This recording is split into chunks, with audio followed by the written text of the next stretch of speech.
time, Karoline, get up and lie. Every time, girl. Every time. We tell everybody, come on over here.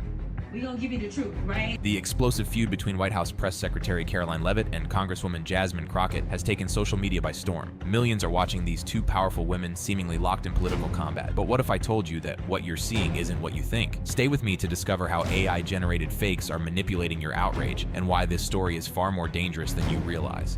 The setup and context.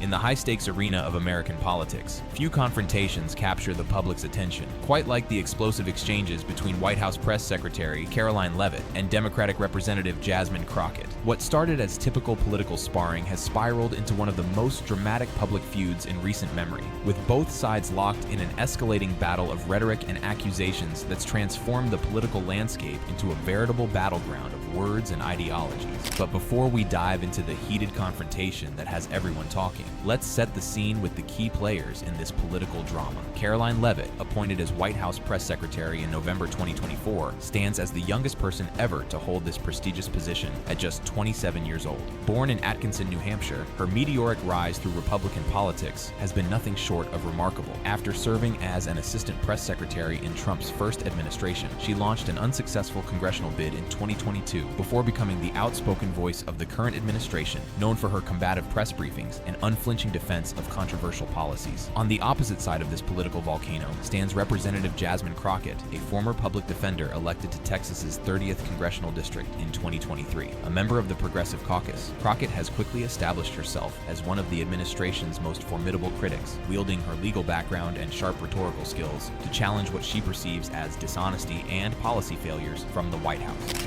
Every time, Karoline, get up and lie. Every time, girl. Every time. We tell everybody, come on over here. We gonna give you the truth, right? Like, let's have this, because truth is the antidote. Truth and education will save this country. That's Representative Jasmine Crockett, not holding back in her assessment of Leavitt's approach to the truth. This wasn't just a one-off comment, it was a preview of the explosive confrontation to come, a harbinger of the political firestorm that would soon engulf Washington. The tension between these two political powerhouses has been brewing for months, with each press briefing and congressional hearing adding fuel to an already raging fire. Their public exchanges have become increasingly personal and heated, reflecting the broader polarization that has America firmly in its grip. Like two skilled boxers circling each other in the ring, Leavitt and Crockett have been trading verbal jabs, each waiting for the perfect moment to deliver a knockout blow. The political landscape leading up to this clash couldn't have been more volatile, with the Trump administration pushing controversial policies on immigration, education funding, and government efficiency through the Department of Government Efficiency, DOGE. Democrats like Crockett had been mobilizing resistance through what they called hands-off protests. These demonstrations, which saw over 1,200 rallies across all 50 states, targeted what critics called draconian cuts to federal programs, including diversity initiatives and environmental protections that had become lightning rods in the culture wars dominating American politics. As these protests gained momentum, the administration's response, delivered primarily through Leavitt's press briefings, grew increasingly dismissive and combative. The young press secretary didn't just defend the administration's policies, she went on the offensive, characterizing the protesters as extremists and painting Democratic leaders as out of touch with mainstream America. Her rhetoric escalated from policy disagreements to personal attacks, creating an environment where conflict was not just likely, but inevitable. In one particularly inflammatory press briefing, Leavitt dismissed Democratic concerns about budget cuts as the complaints of a party that had lost touch with American values. The Democrat Party has been completely captivated by these far-left lunatics, and I'm not sure which Democrat on Capitol Hill is going to stand up and be the sensible voice, but I won't hold my breath, and best of luck to them if one chooses to stand up. They are enjoying their lowest approval rating ever because this is who they are trying to represent. These far-left activists who don't stand for anything. They only stand against Donald Trump, and they hate, as you just heard from that one individual who wished death upon the President of the United States, they not just hate him,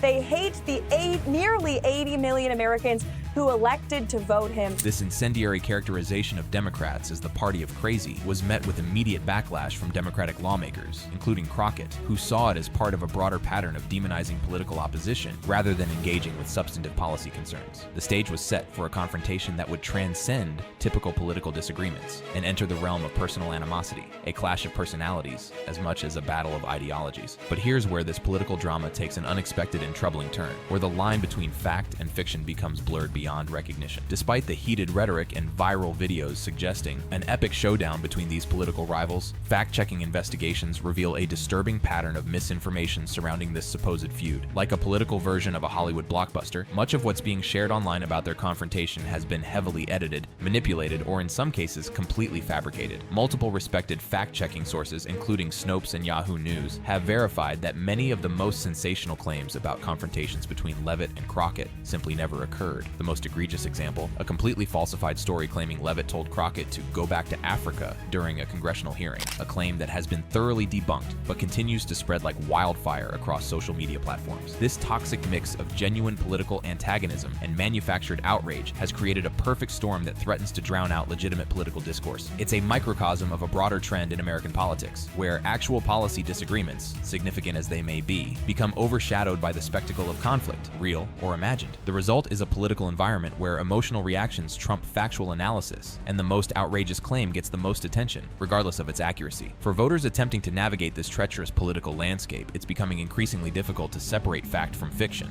genuine disagreement from manufactured drama. The real victims in this scenario aren't just the political figures whose words are manipulated or fabricated, but the democratic process itself, which depends on a shared understanding of basic facts. Still, the real story behind this supposedly epic confrontation is far more complicated and potentially more disturbing than the viral headlines would have you believe. Like peeling back the layers of an onion, we're about to expose the truth behind the sensationalism, revealing a reality that's both less dramatic and more consequential than what's being shared online. The supposed confrontation and reality check. According to viral videos and breathless social media posts, Crockett absolutely eviscerated Leavitt by exposing a damning strategy memo during a live panel discussion, sending the press secretary into a meltdown that had viewers glued to their screens and pundits declaring it one of the most brutal takedowns in recent political memory. The narrative that spread like wildfire across social media platforms paints a picture of a perfectly executed political ambush. Crockett, armed with insider information, waited for the perfect moment to spring her trap, revealing a confidential memo that supposedly contradicted everything Leavitt had been claiming publicly about the administration's policies. According to these viral accounts, Leavitt was caught completely off guard, stumbling through an incoherent response before losing her composure entirely in a display that left even seasoned political observers stunned. Videos with provocative titles like "Karoline Leavitt goes nuts after Jasmine Crockett exposed this live on air" have racked up hundreds of thousands of views on YouTube alone, while similar content claiming Crockett silences Karoline Leavitt with shocking marriage truth and exposes Karoline Leavitt's marriage secret on live TV has proliferated across platforms, each promising more shocking revelations than the last. According to these videos, the confrontation was so devastating that it went viral with 3 million views by Friday morning and spawned viral TikTok remakes that got 8.6 million views. But here's where this political drama takes a turn worthy of a Hollywood twist, and where the distinction between political reality and manufactured spectacle becomes critically important. After extensive fact-checking by multiple reputable sources, including Snopes and Yahoo News, it's become abundantly clear that many of these supposed confrontations never actually happened at all. They're completely fabricated stories, often generated using artificial intelligence and spread through social media to exploit political tensions and drive engagement through outrage and partisan confirmation bias. This revelation is as shocking as it is disturbing. We're not talking about exaggerated accounts of real events or biased interpretations of actual exchanges. We're looking at completely fictional narratives, presented as documentary evidence of political confrontations that simply never occurred. It's political fan fiction masquerading as news, and it's being consumed by millions who believe they're watching actual events unfold. To understand the actual dynamic between these political figures, we need to look at verified, factual interactions, rather than sensationalized fabrications. Here's Karoline Leavitt discussing Jasmine Crockett in an actual verified clip. First of all, the Democrat Party has gone woke, and now they have gone broke.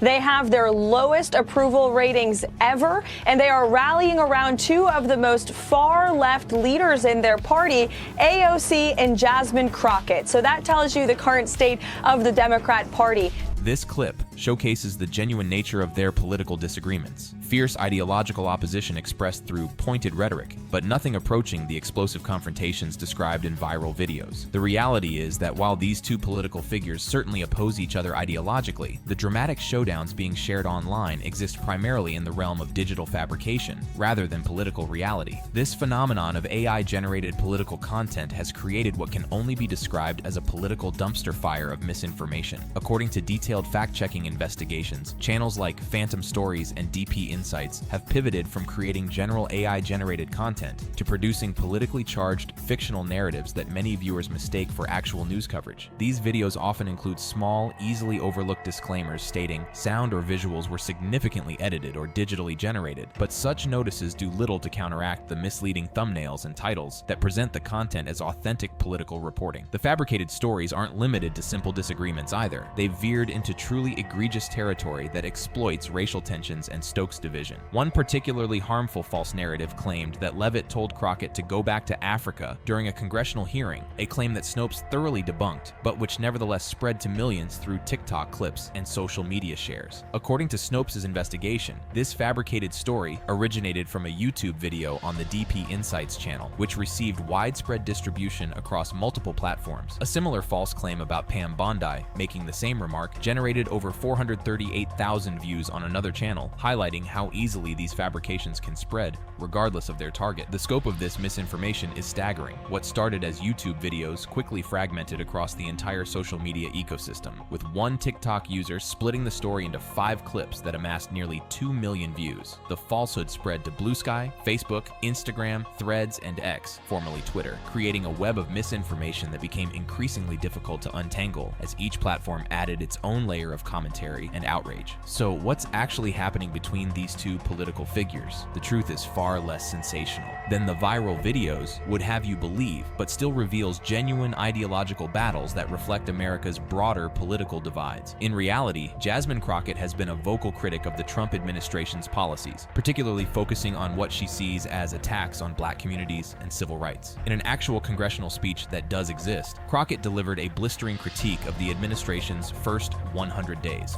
Let me be clear, the last 100 days have not been an accident or a fluke.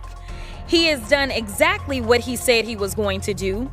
He gave us the blueprint in Project 2025. Crockett has also created genuine viral moments through confrontational questioning in congressional hearings, like this exchange where she mockingly played a game called Trump or Trans to highlight what she sees as the administration's misplaced priorities. So, Miss Goss-Graves, I want to play a game. It's called Trump or Trans. You ready? Okay. So I'm going to ask you a question, and I want you to tell me whether or not it is Trump or trans people that are responsible. You understand? Yeah. Oh. This style of pointed political theater represents Crockett's actual approach to challenging the administration, provocative and confrontational, but through legitimate congressional channels rather than the fabricated personal attacks depicted in viral videos. Meanwhile, Karoline Leavitt has been equally vocal in her criticisms of Democrats, particularly Crockett and Alexandria Ocasio-Cortez, whom she identifies as representing what she calls the far left wing of the Democratic Party. In actual verified statements, Leavitt has characterized Democrats as follows. The Democrat Party has gone woke and now they have gone broke. They have their lowest approval ratings ever, and they are rallying around two of the most far left leaders in their party, AOC and Jasmine Crockett. So that tells you the current state of the Democrat Party. Leavitt has also been particularly vocal about immigration, using inflammatory language to characterize Democrats' positions that reveals the genuine nature of her political messaging. The Democrat Party is full-blown crazy. Their motto should be illegal immigrant criminals first and American citizens last, because that's exactly what they are doing. You have seen Democrat elected officials who swear an oath to stand up for their constituents and law-abiding American citizens spending more time advocating for illegal alien criminals, gangbangers, and wife beaters in the case of Abrego Garcia from Maryland. It's despicable, it is disgusting, and we are going to continue to call them out, and this administration is going to to continue to fully enforce our nation's immigration laws? And how can we live in a sovereign country where the previous president, Joe Biden, was allowed to illegally traffic tens of millions of illegal aliens into our country, and the courts did nothing to stop him? This volcanic rhetoric from both sides reveals the genuine political divide at work, one that doesn't need fabricated confrontations to be compelling. The actual policy battles and ideological differences between Leavitt and Crockett are representative of the broader polarization in American politics, where fundamental disagreements about governance, equality, and America's future have created a political environment ripe for exploitation by those seeking to manufacture even more dramatic conflict. What makes this situation particularly disturbing is not just the creation of false narratives, but how readily they're accepted and shared by an audience primed to believe the worst about political opponents. The fabricated videos have received millions of views across platforms, with comment sections filled with viewers reacting as if they're watching actual events rather than AI-generated fiction. This willingness to accept fabricated content that confirms existing biases represents a troubling breakdown in critical media consumption, a dynamic that extends far beyond this single political feud. The Leavitt-Crockett situation exemplifies a broader trend in political communication, where the boundaries between news, entertainment, and propaganda have become increasingly blurred. In this environment, the most sensational content tends to receive the most engagement, creating perverse incentives for content creators to prioritize outrage over accuracy. The result is a political circus where fabricated conflicts can generate more attention than actual policy debates, undermining the informed civic engagement that democracy requires. The broader implications and reality. The fabricated feud between Karoline Leavitt and Jasmine Crockett might seem like just another example of internet exaggeration, but it actually represents something far more concerning, a well-oiled machine of chaos that's increasingly difficult for average citizens to navigate. This isn't just about two political figures, it's about the breakdown of shared reality in American political discourse, a fracturing of the common factual ground that democracy requires to function properly. The manufactured confrontation has spread across virtually every social media platform, from TikTok videos garnering nearly 2 million views to countless shares on Facebook, Instagram, Threads, and X. What's particularly alarming is how these fabricated stories are often presented alongside legitimate news, blurring the line between fact and fiction until they become nearly indistinguishable to the average consumer of political content. Like a virus mutating as it spreads, these false narratives take on new forms with each share, growing more elaborate and seemingly more credible as they proliferate across platforms. This isn't happening by accident or through random chance. The content creators behind these AI-generated political videos have discovered a formula that exploits existing political tensions for clicks and engagement, a business model built on manufacturing outrage. By creating emotionally charged fictional confrontations between real political figures, they've tapped into a hunger for political drama that transcends the more nuanced reality of policy disagreements. They understand that in the attention economy, conflict drives engagement, and the more explosive the conflict, the more views it generates. The sophistication of these fabrications is particularly concerning. Unlike obvious satire or parody, these videos are designed to be mistaken for actual news content, using conventions of political reporting to lend an air of credibility to completely fictional narratives. The use of artificial intelligence to generate plausible-sounding dialogue and realistic scenarios represents a quantum leap in the capabilities of those seeking to spread misinformation, a technological advancement that our media literacy skills and fact-checking infrastructure have not yet evolved to counter effectively. And let's be clear, there are real substantive differences between the positions Leavitt and Crockett represent, differences that deserve serious debate rather than sensationalized distortion. Crockett has been a vocal critic of what she sees as the administration's attacks on Black communities and civil rights, as evidenced by her actual congressional speeches. And finally, money talks. So let's talk money. This administration slashed funding of 7 government agencies that provide Black communities with educational materials and economic opportunities, including the Minority Business Development Agency, the only federal agency dedicated to uplifting minority businesses. This agency helps entrepreneurs all across the country, including in my own district, keep their doors open and their workers employed. Now, it's under attack. And while all of this is happening, they're dismantling environmental protections and environmental justice, slashing funding for HBCUs, and rolling back civil rights enforcement across federal agencies. In another powerful moment from the same speech, Crockett directly addressed what she sees as the administration's rollback of civil rights protections. Let's talk about public safety. While they're cutting after-school programs and community violence prevention, they are pouring millions of dollars into militarizing police departments. They're criminalizing our communities while stripping away the very resources that keep us safe.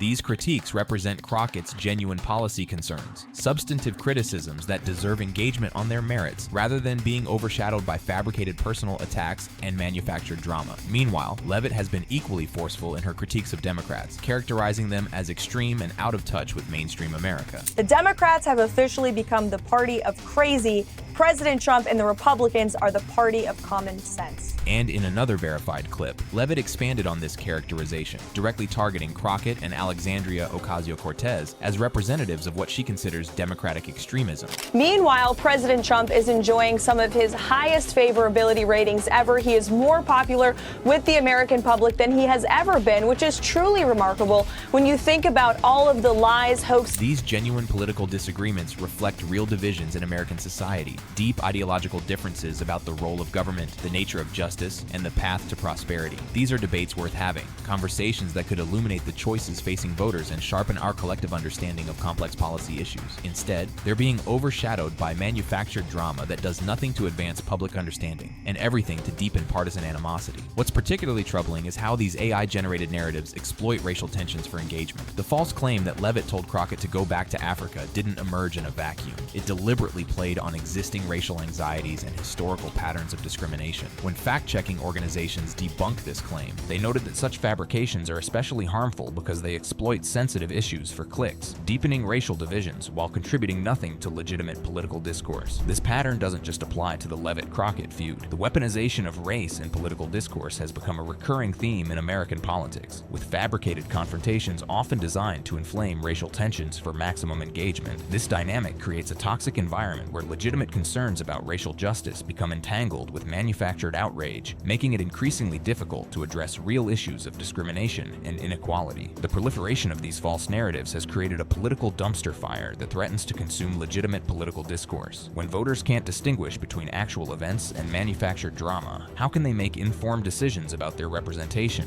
The corrosive effect of this misinformation extends beyond just confusion. It breeds cynicism about all political information, creating an environment where many citizens simply give up on trying to determine what's true, assuming that all political content is equally untrustworthy. This phenomenon extends beyond just Leavitt and Crockett. Fact-checkers have identified similar patterns of AI-generated content targeting other political figures, creating a media ecosystem where sensationalism consistently trumps accuracy. For instance, similar false claims were made about Pam Bondi allegedly making racist remarks, generating over 438,000 views despite being completely fabricated. This suggests a systematic approach to creating viral political content, with content creators identifying formulas that reliably generate engagement and applying them to different political figures. The result is a political landscape increasingly dominated by what Dictionary.com defines as glurge, fabricated, sentimental stories shared for emotional impact, often exploiting sensitive topics. These narratives are particularly effective because they confirm what many people already believe about their political opponents, creating a perfect storm of confirmation bias and algorithmic amplification.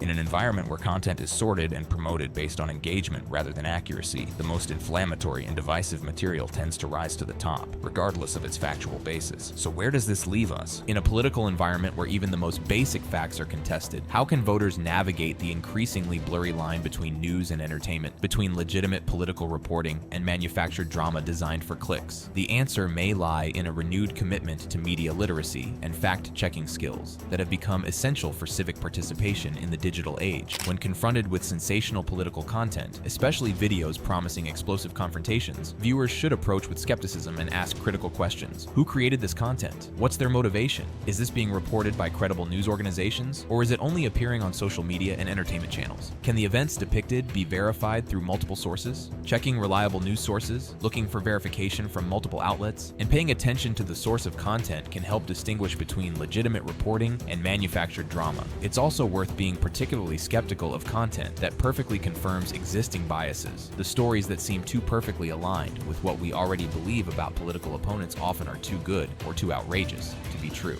It's also important to recognize that that genuine political disagreements don't need exaggeration to be compelling. The actual policy battles between figures like Leavitt and Crockett represent fundamentally different visions for America's future, differences worth understanding and debating on their actual merits, rather than through the lens of fabricated confrontations. When we focus on these substantive disagreements, instead of manufactured personal drama, we create space for the kind of meaningful political engagement that democracy requires. How would you grade the administration so far? I mean, Is there a grade below an F? We already know how Chelsea Handler feels about Donald Trump, but now she's taking aim at the White House press secretary too. This time it's getting personal. Allegedly, Chelsea has something to say about Karoline's controversial rise to one of the most prestigious roles in American politics. This is a hostile and political act. In this video, we'll break down Karoline's alleged response to Chelsea Handler's latest comments about the administration, the White House press secretary's rise, and the media controversy.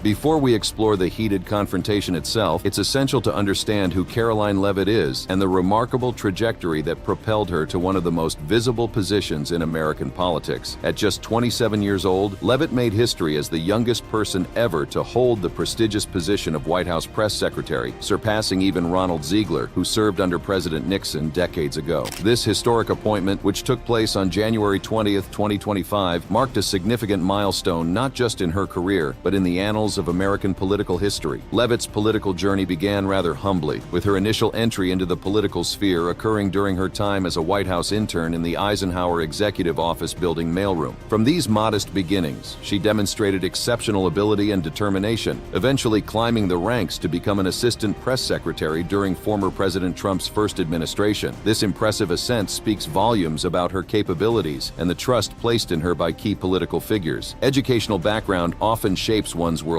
and in Leavitt's case, her conservative perspective was already evident during her college years. While studying at St. Anselm College, she articulated her views on media in a 2016 opinion piece for the St. Anselm Crier, where she didn't mince words, describing the media as frankly crooked, unjust, unfair, and sometimes just plain old false. This early expression of skepticism toward mainstream media foreshadowed the stance she would later adopt in her official capacity at the White House. Fast forward to January 28, 2025, when Leavitt conducted her first press briefing as White House press secretary. During this inaugural session, she immediately established her approach to media relations by presenting a chart from Gallup that highlighted young Americans' declining trust in traditional media. This visual aid served to underscore her point that younger demographics increasingly prefer alternative information sources such as blogs, podcasts, and various social media platforms over conventional news outlets. In no uncertain terms, Leavitt made her position crystal clear, stating, "We know for a fact there have been lies that have been pushed by many legacy media outlets in this country about this president, about his family, and we will not accept that." This declaration set the tone for what would become a defining characteristic of her tenure, an openly adversarial relationship with traditional media institutions. The significance of Leavitt's stance cannot be overstated, as it represents a continuation and perhaps even intensification of the Trump administration's long-standing conflict with the political press. As noted by the Washington Post, this tension has been a prominent feature of Trump's political narrative for nearly a decade, making Leavitt's approach less a deviation and more an evolution of an established strategy. But Leavitt didn't merely criticize the media verbally. She took concrete steps to restructure the very framework of media access to the White House. In a bold move that signaled a paradigm shift, she announced the creation of a dedicated seating section for new media journalists in the briefing room. This space, which had previously been occupied by White House press staff, was now reserved for a new generation of media representatives, podcasters, digital influencers, and online content creators. This structural change was more than symbolic. It represented a tangible redistribution of power and access within the hallowed halls of American governance. The practical implementation of this new approach became immediately apparent when Leavitt invited new media reporters like Mike Allen from Axios and Matthew Boyle from Breitbart to pose questions before the Associated Press correspondent, a significant departure from long-standing protocol that traditionally gave precedence to wire services. This reshuffling of the pecking order sent a clear message about the administration's priorities in terms of media engagement. In addition to these changes, Leavitt took steps to broaden media access in specific ways, restoring press credentials for 440 individuals whose access had been revoked by the previous administration. She emphasized the inclusive nature of this decision, stating, "The Trump White House will speak to all media outlets and personalities, not just the legacy media who are seated in this room." This expanded access particularly benefited outlets perceived as Trump-friendly, including including Real America's Voice, Turning Point USA, The Gateway Pundit, Breitbart News, and The Daily Wire, which were frequently invited to briefings. However, Leavitt's approach to media relations hasn't been without controversy or confrontation. In a particularly notable incident on February 12, 2025, she summoned the AP's chief White House correspondent to inform him that the wire service would no longer be permitted inside the Oval Office. This decision came after the Associated Press announced it would continue using the term Gulf of Mexico instead of the administration's preferred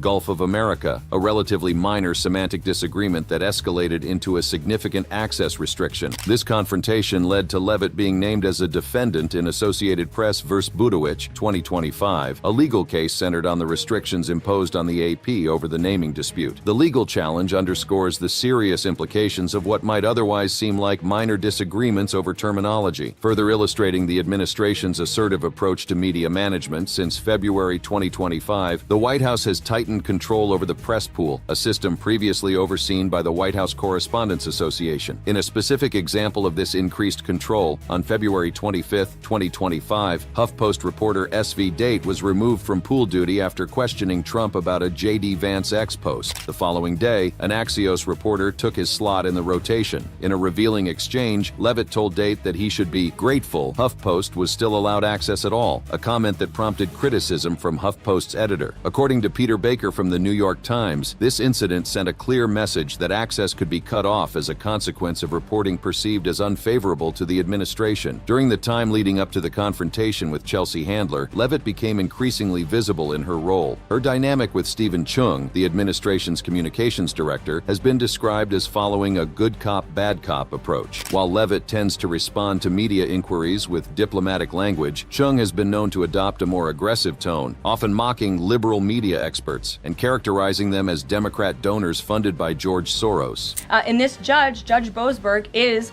a Democrat activist.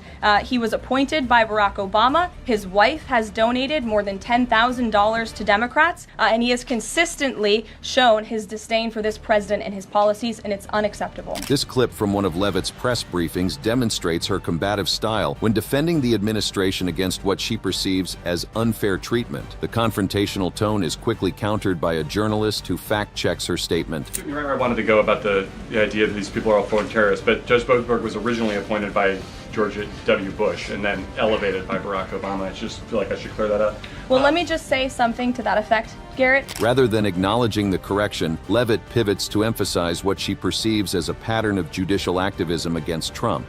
67% of all of the injunctions in this century have come against which president? Donald J. Trump. Let me say that again. 60% of the injunctions by partisan activists in the judicial branch have come against President Donald Trump, and 92% of those have been from Democrat-appointed judges. This is a clear, concerted effort by leftists who don't like this president and are trying to impose or slow down his agenda. This exchange exemplifies Leavitt's approach to defending the administration against perceived bias, while simultaneously advancing the narrative that traditional institutions are aligned against President Trump, a theme that would become central to her public persona. Leavitt's meteoric rise has not gone unnoticed by President Trump himself, who has publicly praised her performance. In a candid moment captured on video, Trump acknowledged initial concerns about Leavitt's youth, but expressed his satisfaction with her performance. Karoline, look at you, huh? They said, sir, she's just too young. And I said, I don't know about that. She did awfully good because she did it during the campaign and she was awfully good.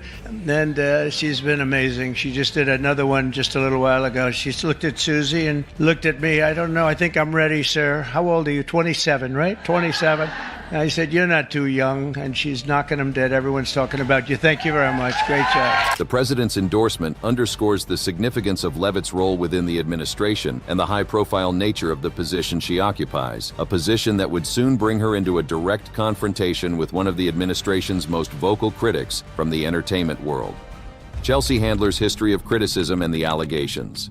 Chelsea Handler, a renowned comedian, talk show host, and political activist, has long been a vocal critic of Donald Trump and his administration. Her outspoken nature and willingness to engage in political discourse have made her a significant voice in the entertainment industry's response to Trump's presidency. To understand the context of her recent confrontation with Karoline Leavitt, it's crucial to examine Handler's history of political commentary and her evolving stance on the Trump administration. Handler's opposition to Trump began well before his first presidency. In September 2016, during a Variety Entertainment and Tech Summit keynote, she didn't hold back her criticism, calling Trump everything that's wrong in the world. This statement set the tone for what would become years of consistent and pointed criticism. In the same time frame, she expressed her belief that Trump's election would be the end of our civilization, a sentiment that reflected the intensity of her opposition. Following Trump's victory in the 2016 election, Handler's reaction was not merely political, but deeply personal. In April 2019, during an appearance on The View, she revealed that Trump's election had triggered what she described as a near mental breakdown, prompting her to seek therapy. This emotional response wasn't just about political disagreement. Through therapy, Handler connected her intense reaction to the trauma of losing her brother Chet at age 22 in 1984, when she was only 9 years old. She articulated that Trump's victory felt like her world was falling apart, mirroring the profound sense of loss and disorientation she had experienced in childhood. She described the election as a trigger that represented for many Americans the feeling that their lives had become unhinged. This personal dimension of Handler's opposition to Trump was further elaborated in her 2019 memoir, Life Will Be the Death of Me, and You Too, where she discussed her journey from living in what she termed a privileged bubble to a path of self-discovery. The depth of her personal engagement with politics was evident in her decision to dedicate the book to her future husband, a gesture that signaled her process of overcoming commitment issues through this period of political awakening and self-reflection. Handler's public criticism of Trump was sharp and frequent, particularly on social media platforms. Her posts on X, formerly Twitter, included direct attacks such as, "Is there anyone dumber than at real Donald Trump?" and extended to criticisms of his family as well. On her Netflix show, she opened episodes with comedic jabs, such as suggesting Trump had syphilis, criticizing Steve Bannon's bloated, gin-soaked face, and advocating for Trump to spend more time golfing than presidenting. These remarks, well documented in articles by The Daily Beast, illustrated her use of humor as a tool to hold Trump accountable, a responsibility she emphasized was important 100 days into his presidency. More significantly, Handler took concrete action in response to Trump's presidency. In October 2017, she announced her decision to leave her Netflix talk show, Chelsea, to focus on political activism, explicitly citing Trump's presidency as a galvanizing factor. She stated, "Like so many across the country, the past presidential election and the countless events that have unfolded since have galvanized me," reflecting a shift from entertainment to political engagement. This decision was driven by her belief that the 2018 midterms would be a defining moment for the nation, highlighting her focus on electoral politics. Handler's activism extended beyond rhetoric to concrete involvement in political organizations and initiatives. She joined Emily's List, an organization supporting abortion rights and women candidates, and collaborated with Rock the Vote, where she helped register over 400,000 voters in 2016. She also led a Women's March branch at the Sundance Film Festival in January 2017, wearing a pink pussy hat in protest, and hosted an awards gala for the Brady Center to Prevent Gun Violence in June 2017, where she was honored for her advocacy. Handler's activism was issue-specific, targeting areas she felt were adversely affected by Trump's policies. She wrote an op-ed against what she termed the Republican assault on women, published in The Hollywood Reporter in 2017, and shared personal essays about her abortions at age 16 to advocate for reproductive rights. She encouraged voting for politicians not affiliated with the NRA for the 2018 midterms, emphasizing gun control, and discussed political responsibility in interviews on CNN in 2017. It's worth noting that by June 2022, Handler had mentioned in an interview with The Washington Post that she had stopped yelling at Republicans, indicating a shift to a more nuanced approach post-Trump's first presidency. This evolution, however, occurred after his time in office and doesn't directly reflect her views during his term or her subsequent reactions to his 2024 victory and return to office. Given this history of outspoken criticism and activism, it's not surprising that Handler would continue to voice her opinions about the current Trump administration, including its newest and youngest spokesperson, Karoline Leavitt. The stage was set for a confrontation between two women with diametrically opposed views on Trump and his policies. The alleged incident that sparked the recent controversy between Handler and Leavitt appears to center around claims made by Handler during a television appearance. According to various reports, Handler made allegations about Leavitt's personal behavior behavior, suggesting that she, like allegedly slamming her predecessor for cover-ups, as reported by the Economic Times. The controversy between Handler and Leavitt also occurs against the backdrop of the Trump administration's long-standing conflict with the media, which has been characterized by verbal attacks, legal actions, and restrictions on press access. This conflict has had profound implications for press freedom, public perception, and global media landscapes. President Trump's rhetoric against the media has been a cornerstone of his administration's approach, frequently labeling outlets as fake news, the enemy of the people, and accusing them of having a left-wing bias. From 2015 to 2019, he made nearly 1,900 social media posts attacking the media, targeting specific organizations such as the New York Times, CNN, NBC, MSNBC, Fox News, and the Washington Post over 600 times, and over 100 individual journalists at 30 news organizations in 400 posts. This broader context of media criticism and confrontation forms the environment in which the alleged exchange between Handler and Leavitt took place, an environment characterized by heightened tensions, accusations of bias, and a blurring of the lines between personal attacks and legitimate criticism. Understanding this backdrop is essential to fully grasping the significance and implications of their confrontation.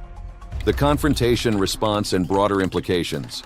The alleged confrontation between Chelsea Handler and Karoline Leavitt exists within a complex landscape of media relations, political polarization, and the ongoing tension between the Trump administration and its critics. While specific details of the exchange that prompted Leavitt to go off remain somewhat elusive in the available research, what becomes clear is that this incident is emblematic of broader patterns in contemporary political discourse. What we do know is that Leavitt has consistently demonstrated a willingness to forcefully respond to criticisms of the administration she represents. Her background as a Trump loyalist and her expressed skepticism toward traditional media outlets make her a formidable defender of the president and his policies. The research indicates that Leavitt has been particularly vocal in challenging what she perceives as biased or unfair coverage, a stance that aligns with the broader Trump administration approach to media relations. In examining Leavitt's response to alleged criticisms from Handler, it's important to consider her established pattern of defending the administration against perceived attacks. As previously noted, Leavitt has characterized traditional media outlets as pushing lies about President Trump and his family, stating explicitly that her office will not accept that. This defensive posture suggests that any personal allegations from a prominent Trump critic like Handler would likely elicit a strong reaction. Indeed, Leavitt's style when confronted with criticism has been to respond forcefully rather than defensively. Consider her reaction when fact-checked about Judge Boasberg's appointment during a press briefing. Rather than acknowledging the correction, she immediately pivoted to emphasize what she presented as a pattern of judicial activism against Trump, citing statistics about injunctions and emphasizing that 92% of those have been from Democrat-appointed judges. This approach countering criticism by reframing the narrative is characteristic of her communication style. The context of Leavitt's response is also shaped by the Trump administration's broader strategy of media engagement. As detailed in the research, the administration has taken concrete steps to reshape media access to the White House, including creating dedicated space for new media journalists, restoring credentials for previously excluded individuals, and extending invitations to Trump-friendly outlets. This strategy reflects a deliberate effort to circumvent traditional media gatekeepers and communicate directly with audiences perceived as more receptive to the administration's message. When examining the implications of the confrontation between Handler and Leavitt, it's important to consider how personal attacks against women in politics often follow gendered patterns. The research suggests that rumors about women in politics, particularly young women like Leavitt, often fall into patterns of gendered attacks. Historical and contemporary examples show that such claims, focusing on personal behavior rather than professional merit, are common tactics to discredit female leaders. This is especially prevalent in polarized environments, such as Trump's administration, where critics may use unverified rumors to undermine credibility. Leavitt's response to these types of allegations can be seen as not just a defense of herself, but as a rejection of a tactic that has historically been used to diminish women's achievements in the political sphere. By forcefully countering such claims, she is asserting her right to be judged on her professional merits rather than on rumors about her personal conduct. The confrontation also highlights the evolving nature of political discourse in the age of social media and the blurred lines between entertainment and politics. Handler, a comedian and talk show host, has increasingly positioned herself as a political commentator and activist. Her criticism of the Trump administration has not been confined to comedy venues, but has extended to opinion pieces, social media posts, and television appearances. This crossing of traditional boundaries between entertainment and political commentary creates new dynamics in public discourse, where entertainers can significantly influence political narratives and, in turn, face pushback from political figures. The implications of this confrontation extend beyond the individuals involved to reflect broader societal tensions. The research indicates that Trump's conflict with the media has had significant domestic impact, deepening partisan divides. A Pew Research Center survey reflected a growing distrust among Republicans, with only 33% of Republican and Republican-leaning voters in mid-March 2020 seeing the COVID-19 outbreak as a major threat, contrasting with Trump's minimization of risks. This polarization has weakened the media's role as a unifying force in American democracy. Globally, Trump's rhetoric has empowered authoritarian leaders to restrict press freedom. Between January 2017 and May 2019, at least 26 countries enacted or introduced laws restricting online media and journalistic access in the name of fake news, with over 50 prime ministers, presidents, and government leaders across 5 continents using the term to justify anti-press activities. Examples include Russia, Turkey, and China, with Trump's exchanges with leaders like Putin in June 2019 discussing fake news. These developments underscore how confrontations like the one between Handler and Leavitt are not isolated incidents, but part of a larger pattern with far-reaching consequences for media freedom and democratic discourse. Press freedom organizations like the Committee to Protect Journalists, CPJ, and Reporters Without Borders have criticized these developments, noting a troubling deterioration in U.S. press freedom, with the U.S. dropping in global rankings by 2025. This decline in press freedom ratings contextualizes the environment in which the Handler-Leavitt confrontation occurred, an environment where challenges to media credibility have become normalized and where personal attacks on political figures are increasingly common. Despite these concerning trends, some perspectives suggest there may be unintended benefits to the adversarial relationship between the Trump administration and traditional media. A Brookings article posits that Trump's attacks may strengthen the mainstream media, MSM, through collective action, as seen in hundreds of newspapers running simultaneous editorials defending press freedom in 2018, coordinated by the Boston Globe. This historical comparison to Nixon and Watergate suggests Trump's actions could foster media resilience, though this view is less prevalent than concerns about the erosion of press freedom. When evaluating Leavitt's response to Handler's alleged criticisms, it's also important to consider the specific controversies that have surrounded Leavitt during her tenure as White House press secretary. These include her handling of fact-checking challenges, such as a claim about $50 million for condoms in Gaza that was disputed by fact-checkers, and her confrontational actions against traditional media outlets, like revoking the Associated Press's Oval Office access over a naming dispute. These incidents establish a pattern of assertive media management that provides context for her response to Handler. Leavitt's approach to media criticism is also shaped by her relationship with the president she serves. Trump has publicly praised her performance, acknowledging initial concerns about her youth but expressing satisfaction with her handling of the press. In the video clip previously referenced, Trump states, "She's knocking them dead. Everyone's talking about you. Thank you very much. Great job." This presidential endorsement likely emboldens Leavitt in her confrontations with critics, providing her with the confidence to respond forcefully to allegations she perceives as unfair or unfounded. The dynamic between Leavitt and the administration's communications director, Stephen Chung, is also relevant to understanding her approach to media criticism. The Washington Post describes their interaction as following a good cop, bad cop approach, with Leavitt responding to media inquiries with diplomatic language, while Chung adopts a more aggressive tone, often mocking liberal media experts and characterizing them as Democrat donors funded by George Soros. This collaborative strategy suggests a coordinated approach to media management that informs Leavitt's responses to critics like Handler. The confrontation between Handler and Leavitt also raises important questions about the verification of claims in public discourse. The research indicates that the specific allegations about Leavitt's personal conduct that Handler allegedly referenced lack substantiation in credible sources. This absence of verification highlights the challenge of distinguishing between legitimate criticism and unfounded rumors in a media environment characterized by rapid dissemination of information across multiple platforms. In this context, Leavitt's forceful response can be seen as an attempt to prevent unverified claims from gaining traction, a concern that is particularly relevant in an era where misinformation can spread rapidly through social media and alternative news sources. By going off in response to Handler's allegations, Leavitt may be seeking not just to defend herself, but to establish a boundary around what she considers acceptable criticism. The broader implications of this confrontation extend to questions about accountability and public public discourse? Who bears responsibility for verifying claims before making them publicly? What are the consequences for making unsubstantiated allegations against public figures? And how do we balance the need for scrutiny of those in power with the protection of individuals against unfounded personal attacks? These questions are not easily resolved, but are increasingly important in an era where the lines between entertainment, social media, and political commentary are increasingly blurred. As viewers, it's essential to approach these confrontations with critical thinking and a commitment to distinguishing between substantiated claims and unverified rumors. The research emphasizes the importance of seeking information from credible sources and being aware of the potential for misinformation in polarized political environments. That brings us to the end of this video. For more interesting videos like this, click on the cards on your screen.